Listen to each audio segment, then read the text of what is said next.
Yes, people. So I have a special guest with me today, Mark Humphreys, aka Crazy Legs, who I know first of all as a rapper, working with people like Snoop Dogg, Wiz Khalifa, but also he's got his own studio. He's performed at Boomtown and some other things which we'll get into actually. So Mark, wicked to have you with me today, mate. No, thank you. It's a pleasure, mate, as always. No, thank you. So we're gonna. I tell you what. Let's start. Seeing as I know you as a rapper first and foremost. Yeah, Let's get into that first. So yeah, sounds good. how did that start off? Where did you first kind of decide that that was going to be your vocation? Yeah, basically, well, music's always been like a massive part of my life. Anything that made noise, I was into, which was a curse to my parents. It was my dad's fault. He bought me a violin when I was four, so I've always been very musical and things. But when I was 15, I actually, a good friend of mine, his brothers were quite known up in Bristol, the Mackey brothers, who were part of Central Spills. Okay. Yeah. Um, Yeah. Yeah. yeah, I knew like Dan Mackey and Anthony Mackey very well, and I met them when I was 15, and I just remember being inspired. They gave me a CD, and I was blown away by their music, and I was just like, "This is Central. cool, man!" Yeah. Like, Central Spills were wicked. oh mate, like back in the day, they like honestly still to this day I talk to Anthony quite a lot, like, and he's honestly been like one of the level-headed guys that I've always gone to advice and things like that. So Wicked. I mean, yeah, they've always been like a big part of me, my inspiration kind of thing, and the reason why I started it out. But I struggled with English at school as well, so that kind of tied in. I was home tutored due to my disability and things. Like I had a lot of surgery, so I spent a lot of time out of school being home tutored. And basically, she helped me realize basically that English, like when I was studying poetry for GCSE, she said, "Well, poetry is basically like rap," and it was like that was it, the spark for me. And I put two and two together, and I thought like, if my mates' brothers can do this, like why can't I? And I just started writing something, and I showed a couple mates, and they were like, "Mate, that's sick!" Like, and that was it. From there, it was born. Like, and I just carried on like writing, and it was become my way to express myself and also to have a bit of fun. So, Yeah. Yeah. Yeah. Very fair play. And I said, I called you a rapper, but you're not just a rapper. You're a producer as well. You make all your own beats, or? yeah, yeah. Especially recently, I've gone into producing myself. A good friend of mine, when we left school together, we both, Gavin Lambert, his name was, and that's the guy actually we owned. We bought a secondhand coach and basically gutted it and turned that into that was our first recording studio, and Oh, he still has that now, but I meant because of like you mentioned earlier, my own studio and things like that. We still talk to each other and support each other, but it's obviously we've gone our separate ways. And so yeah, I mean I've started have a bit of a learning curve, having to learn everything myself, but made me appreciate what he done for me over the years, bless him. And yeah, it's just been so much fun being able to create from scratch for myself now, and having that what do you I'm lost now for the word I'm looking for. just that But creative freedom, I guess. that's it, that's the word, freedom. Yeah. It's been a long time. But yeah, no, yeah, just having that creative freedom's been amazing. And I've also started making like drum and bass and more electronic like EDM and things like that. So I've just been playing around with all sorts really. So yeah, it's really good fun. Yeah, wicked. So it's some great stuff on there. And as I mentioned earlier, you got some big collabs in there. The first one you had was Benny Banks, right? That's correct. Yeah, I reached out to him a few years ago, just off blue chat, out the blue kind of thing, and yeah, he got back to me, and he was saying like, make this happen kind of thing, and I just explained to him what I was about, and like I grew up listening to his music and things. So he was one of the British MCs and rappers I listened to growing up. So I meant that was a dream come true to work with him. And yeah, it was that was a learning curve in itself. I meant the nerves went through the roof at that point. I meant, and but that gave me the boost basically that I needed to push myself even more, and it gave me that support as well. You know, having someone like that back me and collaborate, it really gave me a chance as well to pursue my career further. So I owe him a lot. So yeah, and that was a really good experience. Yeah, yeah, it's a great track as well. And so then Big Snoop Dogg. Yeah, yeah, that come out of the blue. Again, I was contacted New Year, and basically by Anno Domini, who's based out in America, and he was the one that put the ties together for us, basically. And obviously, because of COVID, everything was done online and everything. But I meant Snoop done me a huge favor. I meant this guy obviously charges thousands for verses and things like that. And yeah, I meant he saw my situation and heard what I was about and what I was trying to do and thought it was amazing. And yeah, he basically sent me this verse and it was like, do what you want with it, kid. So that was No it. way. I had to make something like basically pure west coast, like I just thought this has got to go back to its roots, like kind of thing, because again I grew up listening to like Snoop in his early days with Pac and Biggie and all the, you know, that's my passion is American hip hop. I mean, I've always rated UK hip hop, but my heart's with the American hip hop, like the early, like late 90s, early 2000s era. So You can yeah, definitely hear that. You can definitely hear that in your sound, but for sure with the Snoop track, yeah, you've definitely gone for that kind of like heavy G funk vibe.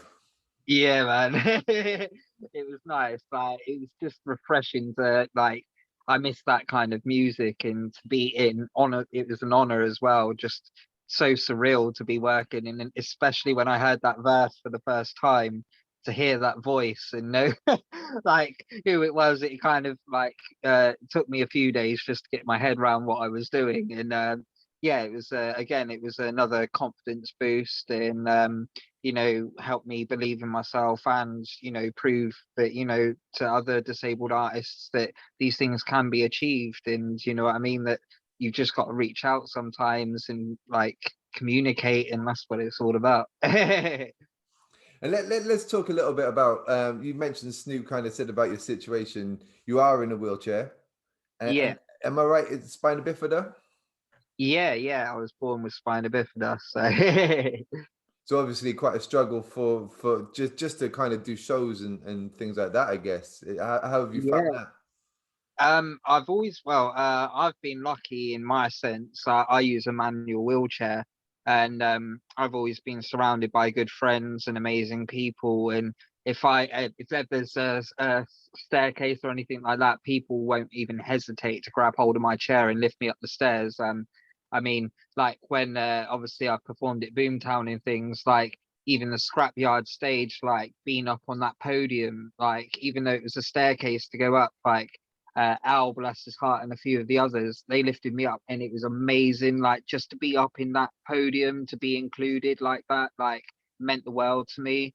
And yeah, like I've been lucky in that sense. But I meant to other artists, and this is kind of what I'm trying to raise awareness with my studio as well. Is you know, there's other artists out there with disabilities that you know, like for example, I met DJ Knows It, Scotty, who you met at the launch of the Yeah, yeah, studio, yeah, dude. and he's absolutely amazing. But he uses like a really heavy duty electric wheelchair, and so it made me realize at that point, like, whoa, there's people out there like this that you know would love that opportunity just as much as I did. But like, and that's what I want to make happen. And so yeah, it's again, it has been a struggle in some ways, but like I've been lucky in the sense that the people I'm surrounded by have always supported me and made sure that I, you know, I'm in the thick of it, kind of thing. So Yeah, yeah, wicked. That's good to hear. So scrap you because you played on the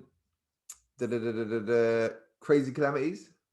That's right. Oh, I love that as well. Oh my God. Like, yeah, just the Wild West theme up in Copper County is like, it's close to my heart, that place. And that was like that was more your hip hop set, yeah. That's correct. Yeah, But I on the done a live. Scrapyard, I'm guessing you going more sort of jungle. Was that with Resist and Jim Bitch?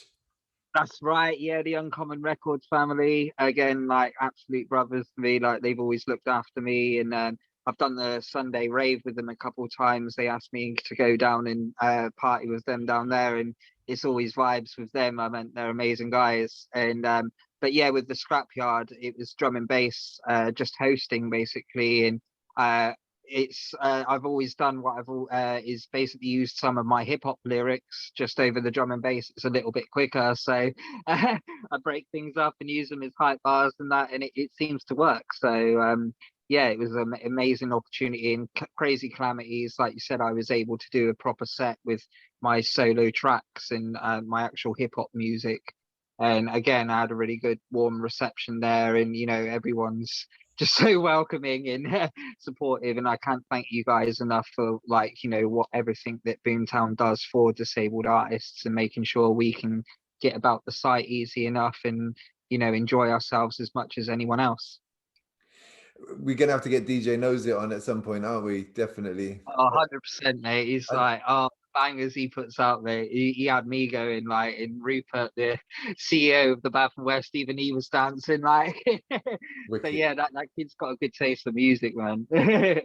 And we got to shout out Big Al as well. You mentioned him there, getting you up Yeah. because that's who first introduced me to your music. So yeah, big shout out to Big Al as well. 100%, man. Like, always got love for that guy. I mean, again, he's always made me feel welcome and looked after me. And yeah, again, he's like a big brother to me. So Um, so we got Boomtown. Let's talk about the studio. So So yeah, you said you first had a studio on the bus, yeah, but your new studio is at the Bath and West Showground, correct. Yep, yep. Kid Menace Studios. That's right. Yeah, I was kind enough. I've been looking for a space for a while because I had a set up at my home, but I wanted somewhere more accessible so I could bring other artists. Because, like I said to you, I thought there's other disabled artists out there I want to try and support because I would have give anything to have that support and just some guidance maybe, and so that's what I'm trying to provide. And yeah, Bath and West were kind enough to say we've got it's the art centre they had, and I'm actually renting that off of them now, and it's all level access, and yeah, just can't thank them enough. And it's been a dream come true. We've had really good support from ITV News and Russell Howard Hour and different things like that. And we've just recently in talks, and I've just confirmed a partnership with Hennessy.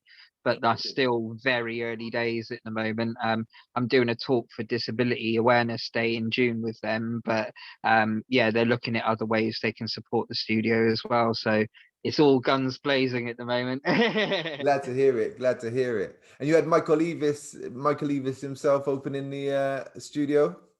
Yeah, yeah, he's come along and supported it to show that Glastonbury Festival support it. I mean, it's a festival on my doorstep, but I've never performed there. So just meeting the guy was an honor, and just inform him of what I'm about and what we're trying to do was, a godsend really. So I'm gonna have to fingers make. crossed there's a connection there now. So I mean, just got I've invited him. Hopefully, when lockdown ends, like I'd like to invite him back, and obviously yourself to come and see the studio and the progress we've made. I've got the live room all walled off now, and things are really progressing well. So yeah, it's Because you've been exciting doing the time. live streams as well.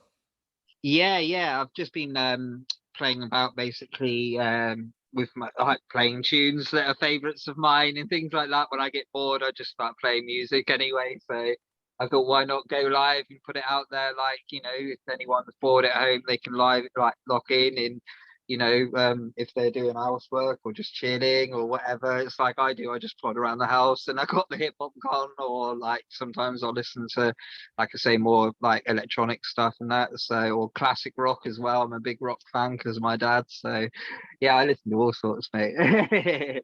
Fair play. How can people tune into that one? I usually do it on my YouTube channel, Crazy Legs on YouTube. And I just go live on there because obviously Facebook like to censor everything and it's an absolute nightmare. So I've got everything set up on there and I just usually go live, just click live, and I've got a good software now that I use. So yeah, it's that's the best way is to go through the YouTube channel. Wicked. And in terms of artists with disabilities playing at venues and festivals, have you got any Yep. kind of any gripes or any advice may be better for people in terms of booking artists with disabilities? Yeah. Yeah, just basically the biggest advice that I've always said is stay true to your story and be that unique person. Because again, I owe that to my home tutor. She always said, like, when I said I wanted to go into the music industry, she was like, "Oh my God, I think I nearly gave her a heart attack." But she said that like there's thousands of people trying to do that, and she said you need to be that one person that stands out from the rest if you want to actually be serious about this. And she said, it's a dog eat dog industry, and I understand what she means now. And yeah, that's the best thing you can do is just stay true to yourself, be unique, and just have fun basically, and like ride your story out. And that's what I've done because you never know what tomorrow is going to bring. I mean, I've had surprises happen in my career that I never would have dreamt of achieving. So yeah, just keep grinding basically and keep pushing and reaching out. Again, communication is key. Just talking to people and putting yourself out there is the best thing you can do. I was always told, you take every opportunity you get. It doesn't matter if the room's empty. In one person walks in, that one person could be the right person you need to be seen by. So yeah, just keep grinding. So Yeah. the other thing that I'm actually working on a campaign with Leonard Cheshire at the moment, which is a disability charity, and they've commissioned me to do a rap around disability in language. So hopefully, there's going to be a big media campaign with that, and I'm hoping that will inspire a lot of disabled artists as well. I can't really say too much about what it includes, but All right. it's a full scale. Like the charities put a lot of money into this campaign, and it's going to have a lot of impact behind it. And I'm hoping this will inspire a lot of other disabled artists as well, and just break the barrier of the taboo between disability and normal, like non-disabled people. Because at the end of the day, everyone can have a health condition. It's just it's just how we cope with it. So and nothing should be impossible in this day and age. So yeah, just go out there and live life to the full and do you. And any advice for venues who aren't booking artists with Yeah. disabilities for whatever reason? Just basically that we do exist, and that I know it's going to be different to anything they've ever booked before, and they might be worried about the challenges that come around someone's disability and things, but not to be scared, again, to be open and communicate with people like myself and things, and Scotty and things like that. Because I'm sure if I was asked, if I wanted a ramp or something, it wouldn't offend me. But it's nice, just don't be scared. Basically, like at the end of the day, everyone's human beings, and it's that was one of the things. Again, I found from this campaign is that a lot of people don't communicate with disabled people because they're actually scared of offending them, just because they don't know the correct language to use. And like that's the wall I'm trying to break, is to break that whole barrier of communication that people don't understand the language. Is I'm trying to de-weaponize these words, kind of thing, and show that like it doesn't matter. At the end of the day, we can all overcome our barriers or problems at each stage. So yeah, just keep pushing in, basically, like with the bookers and things that it's not just a novelty act. There is a talent underneath sometimes, and to not overlook that. I mean, it means to myself, like when you guys booked me, it meant the world, and that can be the confidence boost that that artist needs, and that could be something really special. So yeah, just like you, I think you said in your interview for the Russell Howard thing, is that disabled artists do exist, and that's the goal, and the golden rule basically is, don't forget. Basically, it's like trying inclusive of everyone, whether that be race, disability, gender, anything. Like, so at the end of the day, we should all be equal. It's a message I can definitely get down with. I tell you what, it's wicked to chat to you, bro. But before we sign off, tell people how they can find your music or find out more about you.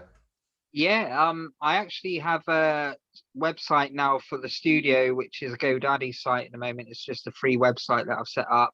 But that's, if you go godaddysites.com/Kid Menace Studios, or I'm on Facebook as Kray-Z Legz. That's KRAYZLEGZ. Again, on YouTube, Spotify, iTunes, everything. I've got it all covered now. So yeah, and again, it means the world, any support to get out there. And I can't thank all my fans and people that listen to my music, and people like yourself that have supported me throughout the years. I can't thank enough. So yeah, it's all out there. Wicked, man. Well, I look forward to catching up in actual person after all of this is over. Thank you very much, buddy. No, and it's been a pleasure as always. Big love, bro. Thank you. You take care, buddy. Have a good one. You too, mate.